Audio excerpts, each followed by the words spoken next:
Israel en el norte y las dos tribus de Judá en el sur. Y mientras que Judá tendrá un puñado de muy buenos reyes durante el tiempo del reino dividido, Israel no quiere saber nada. Sus gobernantes apóstatas le hunden aún más en el pecado y más lejos de Jehová en el tiempo que se les permite reinar. Acab es el séptimo rey de Israel y él reinará por 22 años desde su capital Samaria y se casa con la princesa pagana llamada Jezabel, quien controla a su débil marido y quien pronto establece un templo en Samaria para la adoración de Dios, del Dios Baal.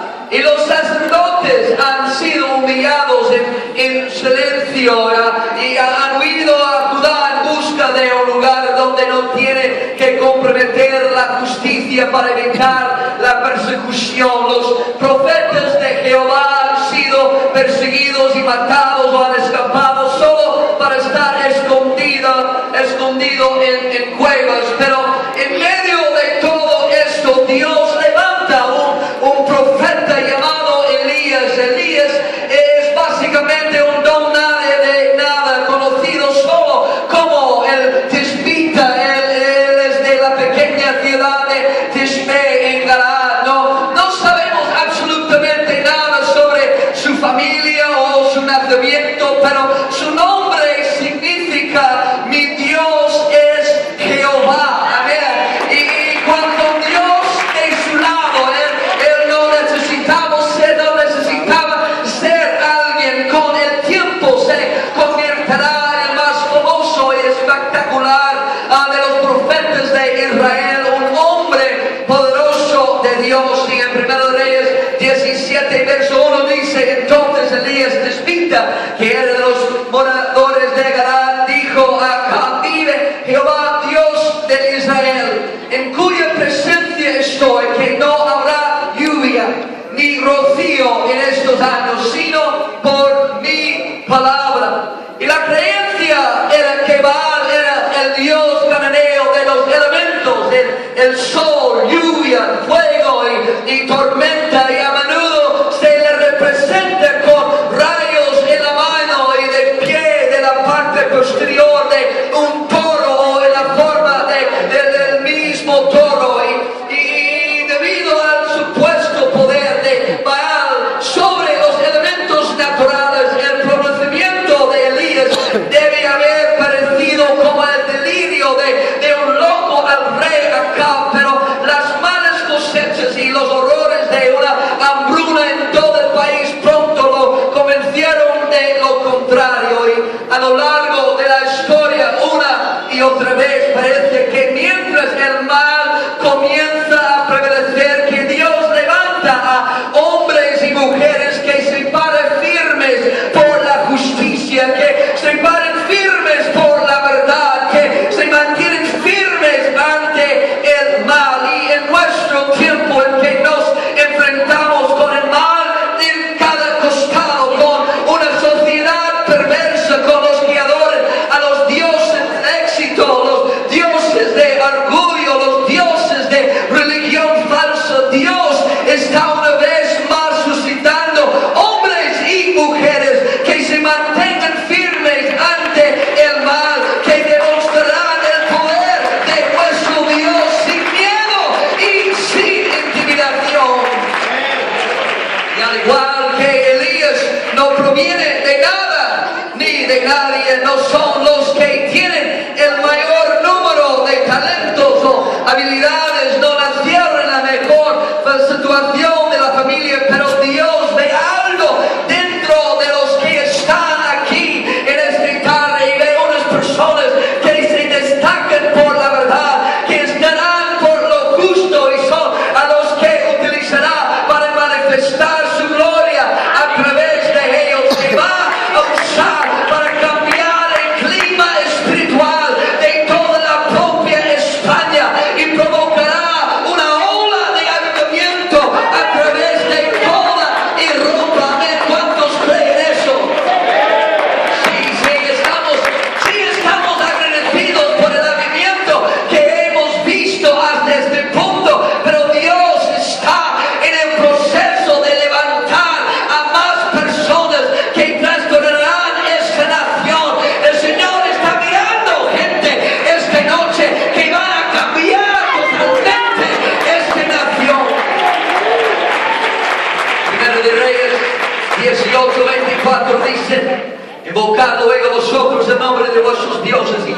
invocaré el nombre de Jehová. Y el Dios que respondiere por medio de fuego, ese es el Dios.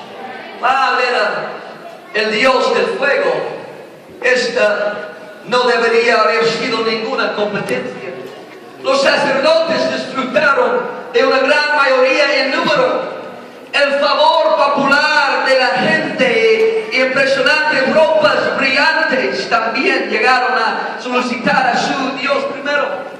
Y a pasar casi todo el día en oración. Fueron apasionadamente intensos, furiosamente persistentes, ferozmente religiosos y sin duda sinceros, pero en este concurso terriblemente unilateral, aún así perdieron.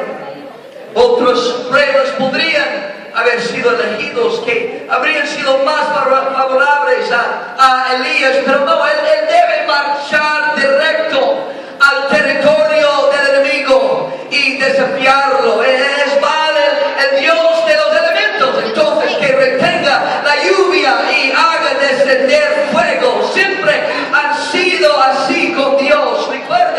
Recuérdese el libro de Éxodo. Los egipcios adoran al río Nilo, que las aguas sagradas se convierten en sangre.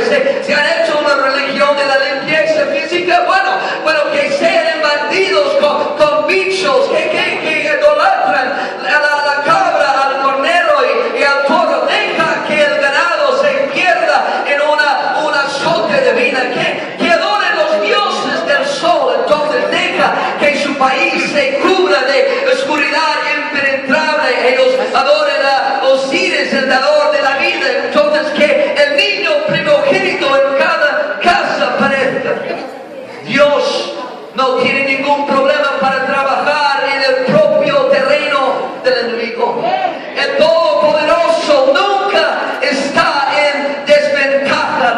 Lo primero que hace Elías es reparar el altar de Jehová, que estaba arruinado.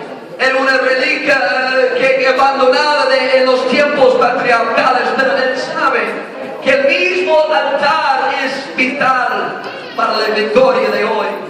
Lo construye de nuevo con 12 piedras, pues aunque el reino se divide, este milagro tendrá importancia para las 12 tribus de Israel. Prepara el sacrificio de la misma manera que los sacerdotes de Baal preparan su sacrificio, pero aquí la similitud se detiene. Elías cava una zarja alrededor de su altar y empapa el sacrificio y el altar con 12 barriles llenos de agua hasta que se llena de la zarja. Se ha puesto en clara desventaja porque su camino es mucho más difícil que el camino de los profetas, pero solo entonces ofrece su oración al Señor. Y encontramos esta oración en el verso 36, dice: cuando llegó la hora de ofrecerse al holocausto, se acercó el profeta Elías y dijo: Jehová, Dios de Abraham, de Isaac, de Israel, sea hoy manifiesto que tú eres Dios en Israel y que yo soy tu siervo y que por mandato tuyo he hecho todas estas cosas. Respóndeme, Jehová, respóndeme, para que conozca este pueblo que tú, oh Jehová, eres Dios. Y la reacción del cielo es inmediata, es convenciente. El curso que nunca pudo ser resuelto con palabras y quedado resuelta por manifestación divina. Cualquier puede construir un altar, pero solo Dios santifica su altar con fuego. Solo Dios santifica su altar. Debemos mirar la oración de Elías para ver sus razones para querer el fuego. Él dijo: sé hoy manifiesto que tú eres Dios en Israel, para que conozca este pueblo que tú, oh Jehová, eres el Dios. Vemos el propósito de oración de Elías aquí, que Dios se manifiesta. Su propósito para querer tener una manifestación divina era que la gente vea que Él era Dios. Es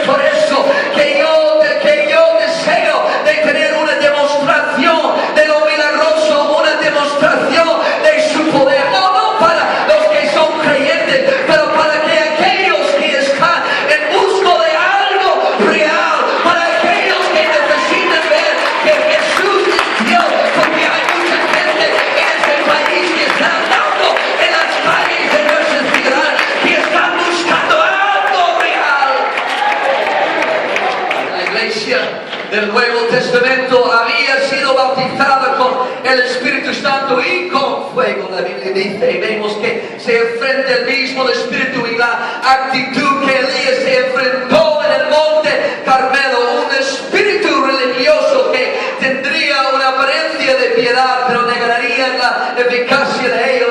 No es casualidad que en el día de Pentecostés las lenguas repartidas como de fuego se asentaran sobre cada uno de ellos. ¿Por qué estaban llenos de poder? No era poder para tener un buen culto de la iglesia. No era solo para saber vivir una buena vida cristiana, sino que era poder que debía ser demostrado a los creyentes. ¿Por qué? Porque para que puedan creer quién es Jesucristo. Y es esto lo que vemos que sucede en el Nuevo Testamento. Tomaron las palabras de Jesús literalmente cuando dijo: yo os doy poder y autoridad sobre todos los demonios y para sanar enfermedades, y comenzaron a decir que el Dios que responda por fuego, ese sea Dios, y el poder fue dado al creyente. La Biblia dice en Marcos capítulo 16 verso 17: y estas señales seguirán a los que creen. ¿Cuántos creyentes hay aquí esta noche? Mire a su hermano y dígale a ellos: yo soy uno de ellos. Yo soy un creyente. Y estas señales seguirán a los que creen. En mi nombre echarán fuera demonios, hablarán nuevas lenguas, tomarán en las manos serpientes, y si bebieren cosa mortífera no les hará daño. Sobre los enfermos pondrán sus manos y sanarán. A los que creen, consistentemente le decimos a la gente que no nos vea a nosotros, prometiéndoles excepción si esperen que les ayudemos. Les decimos que no tenemos nada. Decimos a gente: no mires a nosotros porque no tenemos nada. Pero Pedro dijo lo contrario. Él dijo en Hechos 3: míranos, lo que tengo te doy. Míranos, lo que tengo te doy. ¿Podría esta diferencia en la actitud contar para la diferencia en los resultados? Después de que Pedro le dijo al hombre cojo que se levantará y caminará en el nombre de Jesús, explicó que era el poder de Cristo resucitado que hizo el milagro, pero ese poder estaba en Pedro y fue prometido a cada creyente. La gente de hoy piensa que estaba bien para Pedro decir: mírenos, pero si decimos eso mismo sería un sacrilegio. Pero el hecho es que hoy el creyente tiene el mismo poder y autoridad que Pedro tenía.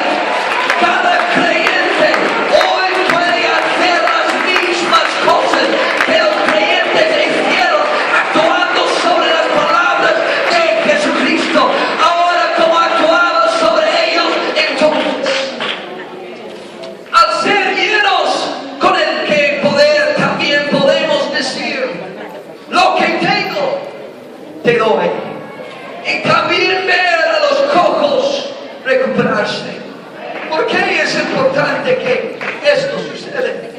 La Biblia nos dice en 1 Corintios 4 verso 3: pero si nuestro evangelio está aún encubierto, entre los que vieron está encubierto, en los cuales el Dios de este siglo cegó el entendimiento de los incrédulos para que no les resplandezca la luz del evangelio de la gloria de Cristo.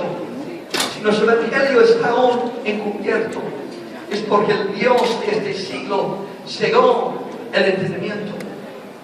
Y en nuestro país de España, el evangelio se ha escondido porque el Dios de este mundo ha cegado sus mentes y no pueden ver o entender este maravilloso evangelio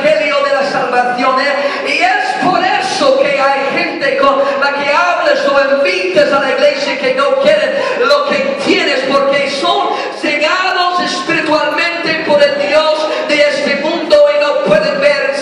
Sin saberlo están poniendo su confianza en los dioses de este mundo, pero cuando llegamos a una revelación de quiénes somos y el poder que obra en nosotros, podemos decir que el Dios que responda por fuego, esa sea Dios, con el fin de tener el avivamiento a la magnitud que el Señor quiere para nosotros. En España habrá un enfrentamiento entre la gente del nombre de Jesús y el espíritu de este mundo. Tiene que haber una demostración de lo milagroso en nuestras iglesias y en nuestras ciudades, que eliminará la ceguera espiritual que afecta a tantas personas en nuestras ciudades.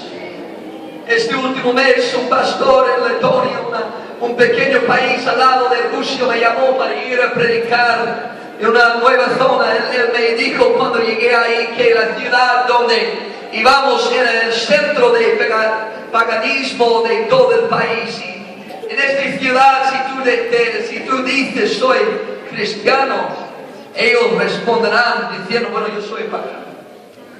Y el pastor me dijo, bueno, no te pongas nervioso, pero yo he invitado a la gente a venir a este culto y yo les dije que el Dios que responde por fuego, ese sería Dios.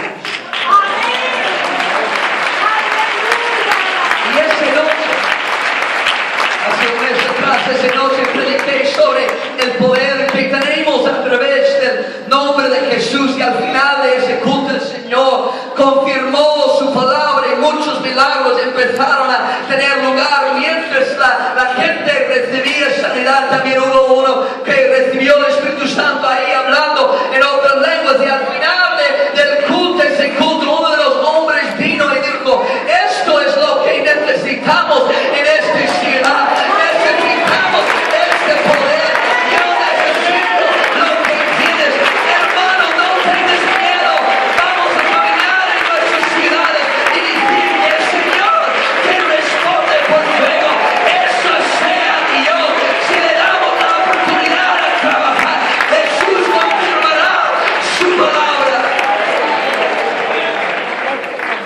Herodes oyó hablar de los milagros y fue condenado por haber decapitado a Juan el Bautista. La Biblia dice que está en Lucas 9, estaba perplejo porque decían algunos, Juan ha resucitado de los muertos, otros Elías ha aparecido y otros algún profeta de los antiguos ha resucitado. Pero no fue Moisés quien hizo esas cosas.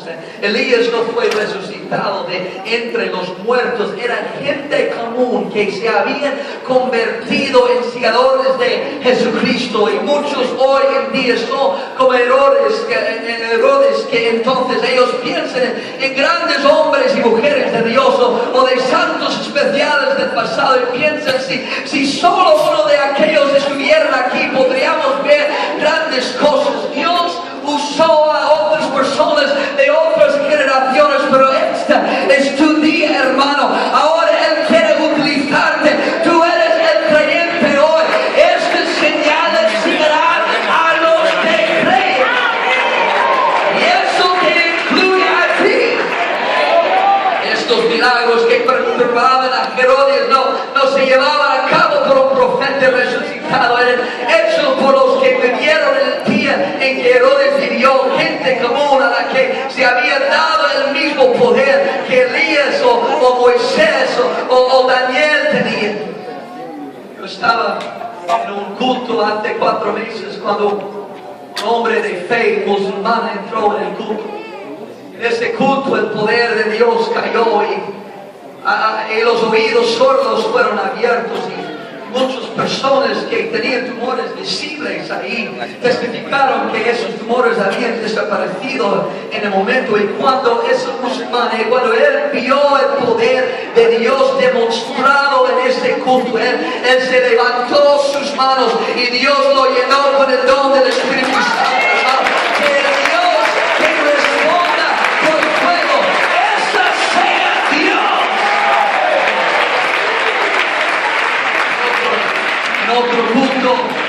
principios de este año una señora entró en la iglesia como una visita por primera vez y yo prediqué que Dios podía hacer cualquier cosa y ella vino al frente y dijo, si lo que dices es cierto, yo soy ciega de uno de mis ojos y los médicos dicen que nunca voy a ver de nuevo, pero yo quiero ver.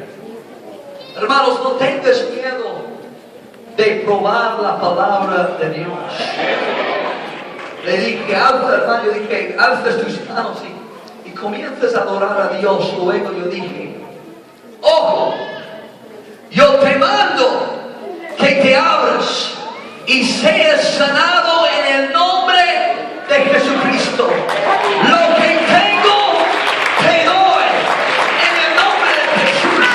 En ese momento su ojo ciego se abrió de inmediato y ese discípulo por primera vez se puso a llorar y dar gracias a Dios. Ella no era creyente antes, pero cuando vio una demostración del poder de Dios, se convirtió en una creyente. Es por eso, hermanos, que nosotros debemos tener esto en cada una de nuestras iglesias, en cada uno de nuestros cultos, porque hay gente que está buscando algo.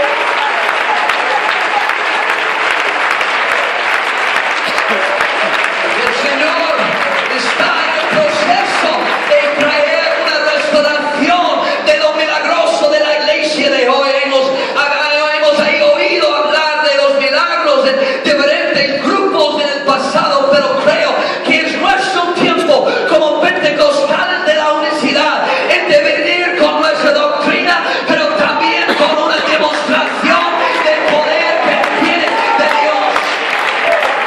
Si vamos a tener un impacto en esta generación de los últimos días, no podemos confiar solo en nuestros cultos de la iglesia, pero nosotros como creyentes que hemos sido llenos de poder, debemos empezar a conectar nuestra fe con el poder de Dios y tener lo milagroso suceder entre nosotros sobre un base diario.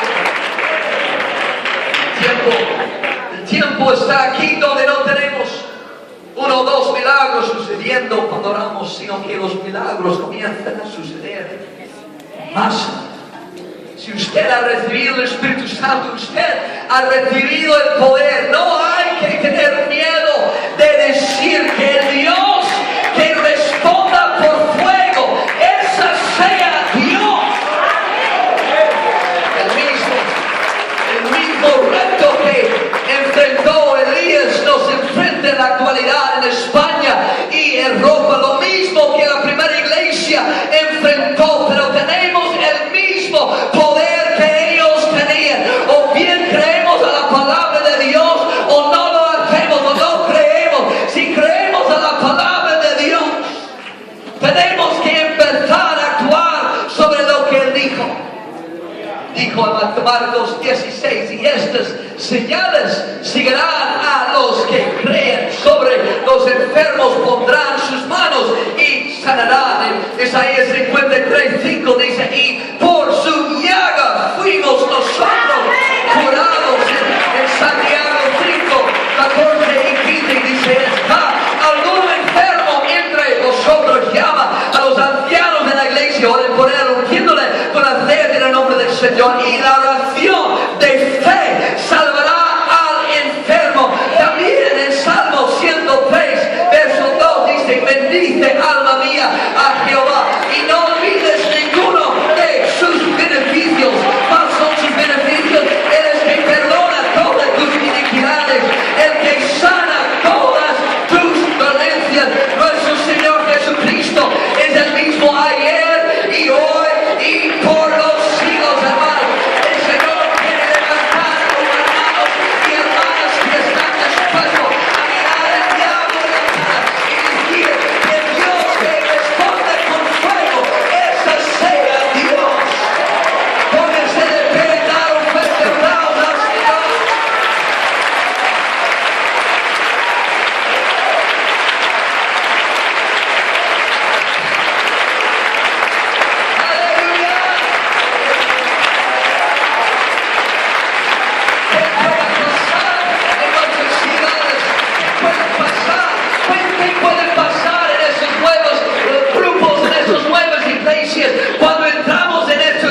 probar la palabra de Dios.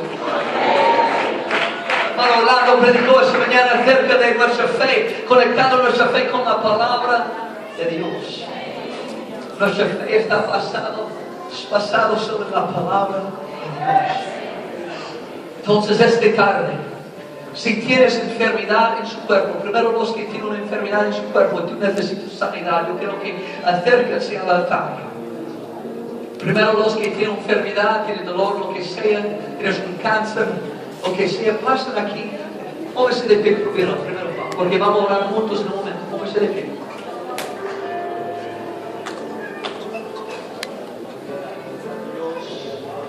A veces estamos aprendiendo cómo vivir con ciertas cosas. Decimos, bueno, yo puedo sobrevivir esto, es algo que he tenido por mucho tiempo. Es algo que he tenido, voy a sufrir con esto. No.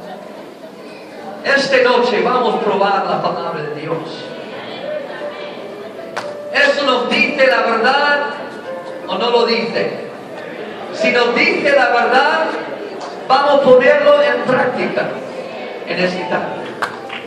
Ahora, escúchame por un momento, porque vamos a orar en una cierta forma, porque a veces venimos al Señor y oramos y venimos al Señor y decimos, Señor, tú sabes mi situación, si es su voluntad, toca mi vida, si es su voluntad, Señor, sáname.